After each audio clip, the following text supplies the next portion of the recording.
جی senator Kamran Michael صاحب. جی شکریہ chairman صاحب. اس سے قبل کہ میں بجٹ کے حوالے سے، بجٹ کے اعداد و شمار کے حوالے سے اپنی تجاویز جو ہیں وہ چند تجاویز یہاں پر پیش کروں، میں ایک نہایت اہم ایشو کو پہلے ڈسکس کرنا چاہوں گا. اور میں یہ کہنا چاہوں گا کہ آئین پاکستان جو ہے وہ ہر پاکستانی کو بنیادی حقوق دیتا ہے، اور ہر پاکستانی شہری جو ہے وہ آئین اس کے حقوق کو پروٹیکٹ کرتا ہے.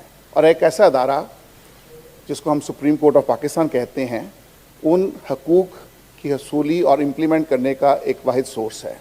اسے تمام اختیارات دیے گئے ہیں سپریم کورٹ آف پاکستان کو کہ ہر بشر، ہر باشندے کی، ہر شہری کے حقوق کا وہ تحفظ کرے. گزشتہ دنوں میں سپریم کورٹ آف پاکستان نے ایک ججمنٹ دی، جس میں یہ ججمنٹ دی گئی کہ جو غیر مسلم طالب علم ہیں، طلباء ہیں، جو مختلف یونیورسٹیز میں پڑھتے ہیں، میڈیکل میں جاتے ہیں اور دوسرے شعبوں میں جاتے ہیں، تو ان کے ساتھ ایک ناانصافی ہے کہ اگر کوئی مسلمان بچہ، اسٹوڈنٹ جو ہے وہ حافظ قرآن ہوتا ہے تو اس کی 20 نمبرز اسے اضافہ ملتا ہے جب وہ ایڈمیشن لیتا ہے، لیکن یہ نمبرز جو ہیں یہ غیر مسلم اسٹوڈنٹس کو کیوں نہیں جاتے؟ اس پر انہوں نے ججمنٹ دی کہ ان کے لیے بھی لائحہ عمل بنایا جائے، قانون سازی کی جائے، اور ان کو بھی اس قانون کے تحت یہ 20 نمبر سے جو محروم رہ جاتے ہیں طبقات، ان کو اس 20 نمبر سے محرومی کا خاتمہ کیا جائے اور ان کو قومی دھارے میں شامل کیا جائے. جب یہ سپریم کورٹ آف پاکستان کی ججمنٹ آئی ہے، اس پر چند عناصر نے پارلیمنٹ میں تقاریر کی اور انہوں نے اسے بڑا غیر مناسب اقدام قرار دیا اور کہا کہ اب ان کا کوئی وجود نہیں ہے، کیونکہ ان کی اناجیل اور توریت جو ہیں وہ ختم ہو چکی ہیں، ان کا ہی کوئی وجود نہیں ہے. تو یہ میں سمجھتا ہوں بڑی الارمنگ سچویشن ہے. جب پارلیمنٹ میں بیٹھ کر ہم ایسی بات کرتے ہیں تو میں یہ سمجھتا ہوں کہ جو خدا کا قانون ہے، ہم سب مانتے ہیں کہ جو الہامی کتابیں آسمان سے اتری ہیں، ہم سب ان کے فالوورز ہیں، ہم ماننے والے ہیں، اور ہمارا ایمان ہے کہ اس کتاب کو جو آسمان سے اتری ہے نہ کوئی گھٹا سکتا ہے نہ بڑھا سکتا ہے. جی میں بات کر رہا تھا کہ ہم سب الہامی کتابوں کو ماننے والے لوگ ہیں، اور ہمارا ایمان ہے کہ الہامی کتابوں کو کوئی رد نہیں کر سکتا، کیونکہ یہ خدا کی طرف سے اتاری گئی کتابیں ہیں. اور میں یہ سمجھتا ہوں کہ جیسے داؤد نے ذاتی جولیت کو پکارا تھا اور کہا تھا، میں بھی ایک آج کے ذاتی جولیت کو پکار کے کہتا ہوں کہ یہ کون ہو سکتا ہے، اس کی اوقات کیا ہو سکتی ہے کسی بشر کی، کسی انسان کی، جو انسان خدا کی الہامی کتابوں کے بارے میں ایسی بات کرے. تو میں یہ سمجھتا ہوں کہ اب ہم گلوبل ولیج میں رہتے ہیں، دنیا سمٹ آئی ہے، ہم دنیا کو کیا میسج دے رہے ہیں، ہم اپنے پارلیمنٹ میں کس طرح کی بات کرتے ہیں. تو میں یہ سمجھتا ہوں کہ جو خدا کا کلام ہے وہ کل، آج بلکہ اب تک یکساں ہے. وہ کل بھی تھا، آج بھی ہے اور اب تک رہے گا، اور جب تک دنیا قائم و دائم ہے وہ قائم و دائم رہے گا. لہٰذا اس بات میں یہی سچائی ہے. اور پھر اس سے بڑھ کر بات کی جو میں سمجھتا ہوں کسی بھی مذہب کے لیے ان کی دل آزاری کا باعث بن سکتی ہے کہ ان کی جو کتابیں ہیں وہ تبدیل ہو گئی ہیں. انجیل مقدس جو ہے، میں یہ کہنا چاہوں گا کہ اس شخص نے انجیل مقدس کا مطالعہ ہی نہیں کیا. اگر وہ مطالعہ کرتا تو میں سمجھتا ہوں وہ جو انسان اس کو پڑھ لیتا ہے، جو خدا کے کلام کو پڑھ لیتا ہے، وہ خود تبدیل ہو جاتا ہے. تو ہم اس بات کو ہم مانتے ہیں اور ہم سمجھتے ہیں کہ ہم پاکستانی ہیں. ہم پاکستان کا سافٹ امیج بلکہ ٹرو امیج دنیا کے سامنے پیش کرتے ہیں. ہم نے پاکستان کے اس سافٹ امیج کو، اس خوبصورت چہرے کو دنیا کے سامنے پیش کرنا ہے کہ ہم پاکستان کے خیر خواہ ہیں. کہتے ہیں پاکستان کا جھنڈا جو ہے 2 رنگوں میں مل کر بنتا ہے. جو سفید ہے وہ امن کی نشانی بھی ہے اور تمام غیر مسلم لوگوں کی نشانی بھی ہے جو پاکستان میں رہتے ہیں. لیکن سفید جھنڈا، سفید حصہ مل کر ہرے کے ساتھ ہی پاکستان پورا ہوتا ہے.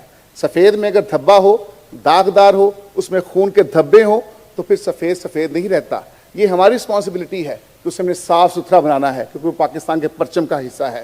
ہم سب پاکستان کا پرچم ہیں. میں بھی پاکستان ہوں، آپ بھی پاکستان ہیں. مل کر پاکستان کو سینچنا ہے، سنوارنا ہے، نکھارنا ہے، اور ان شر پسند ایلیمنٹس کے خلاف مل کر ہم نے ان کا محاسبہ بھی کرنا ہے.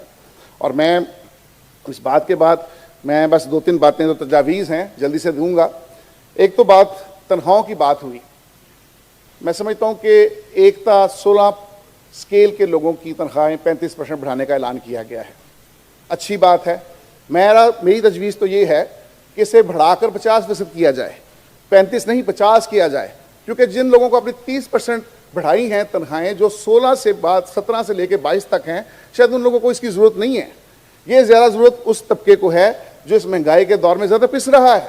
ان پینشنر کو زیادہ ان کی پینشنز کو بڑھائیں جو اب ان کے پاس روزگار نہیں ہے, اس پینشن پہ گزارا کر رہے ہیں, وہ بیماری کے عالم میں ہیں, وہ عمر کے اس حصے میں جب انہیں پیسے چاہیے, ان کی پینشن کو بڑھائیں.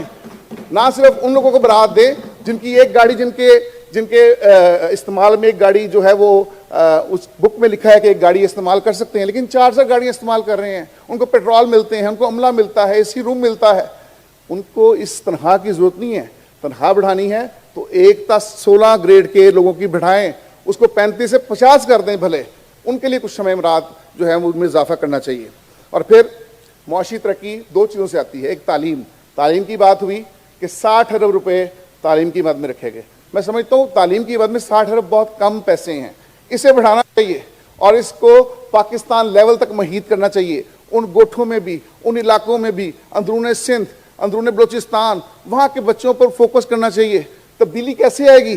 وہ بچے جو ہیں وہ بڑے ہوتے ہیں پہاڑوں پہ چلے جاتے ہیں, ان کو پہاڑوں سے لائیں, اسکولوں میں کالجز میں لے کے آئیں, ان لوگوں کو پڑھائیں لکھائیں, اس قابل بنائیں کہ ملک کی تعمیر و ترقی پہ اپنا کردار ادا کر سکیں. یہی وہ سپوت ہیں, یہی چٹانیں ہیں, یہی معمار ہیں جنہوں نے ملک و قوم کا بوجھ اپنے کندھوں پر اٹھانا ہے.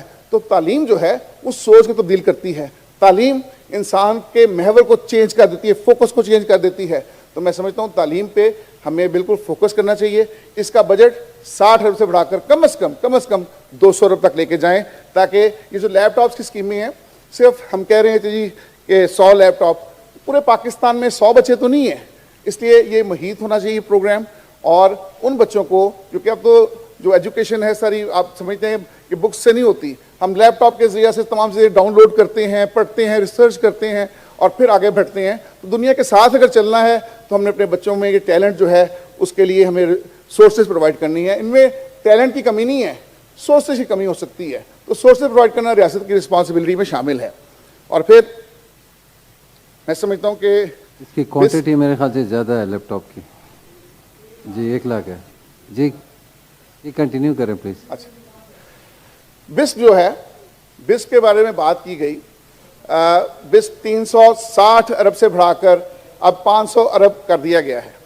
اور میں یہ سمجھتا ہوں کہ اچھا اقدام ہے کہ جب مہنگائی کا دور ہے, ہم لوگوں کی بالخصوص خواتین کی فلاح و بہبود کے لیے اور انہیں ان مہنگائی کے اس موقع پہ ان کو ہم کمپنسیٹ کرتے ہیں, کچھ پیسے انہیں ہر مہینے دیتے ہیں.